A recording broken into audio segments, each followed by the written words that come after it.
ഉന്നതത്തിന്റെ ശക്തി ഇറങ്ങുമെന്നുള്ളത് ഉറപ്പാണ്. കാരണം നാം ആഗ്രഹിച്ചാലും ആഗ്രഹിച്ചില്ലെങ്കിലും ദൈവത്തിന്റെ ആഗ്രഹമായിരുന്നു, സ്വർഗത്തിന്റെ ആഗ്രഹമായിരുന്നു നാം എല്ലാവരും ഇവിടെ ഒരുമിക്കുക എന്നുള്ളത്.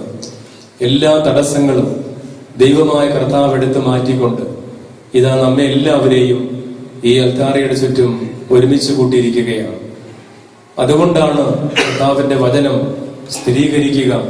വിശുദ്ധ യോഹന്നാന്റെ സുവിശേഷം 3-ാമത്തെ അധ്യായം, സ്വർഗത്തിൽ നിന്നും നൽകപ്പെടുന്നില്ലെങ്കിൽ ആരും ഒന്നും ഒരിക്കലും സ്വീകരിക്കുന്നില്ല.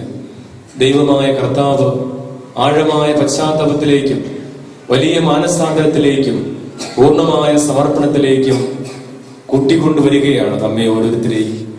പ്രിയപ്പെട്ടവരെ, അൽത്താരയിൽ നിന്നുള്ള കൃപകൾ നമ്മുടെ ജീവിതത്തിലേക്ക് സ്വീകരിക്കണമെങ്കിൽ അത് ക്ഷമയുടെയും സമർപ്പണത്തിന്റെയും ഒരു തലത്തിലേക്ക് നമ്മൾ ഉയർന്നാൽ മാത്രമേ സാധ്യമാകൂ എന്ന കാര്യം നാം തിരിച്ചറിയുന്നു.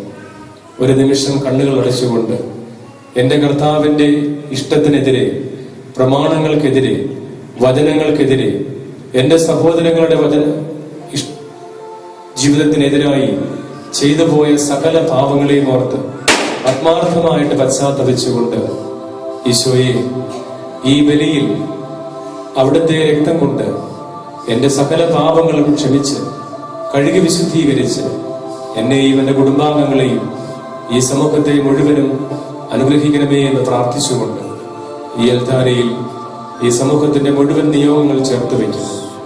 ഓരോരുത്തരും ഹൃദയപൂർവ്വം സ്നേഹത്തോടെ പരിശുദ്ധ അമ്മയുടെ വിമല ഹൃദയത്തിലേക്ക് സമർപ്പിച്ചുകൊണ്ട് അനുഗ്രഹങ്ങൾ നൽകണമേ എന്ന് പ്രാർത്ഥിച്ചുകൊണ്ട് നിയോഗങ്ങൾ ചേർത്ത് വയ്ക്കട്ടെ.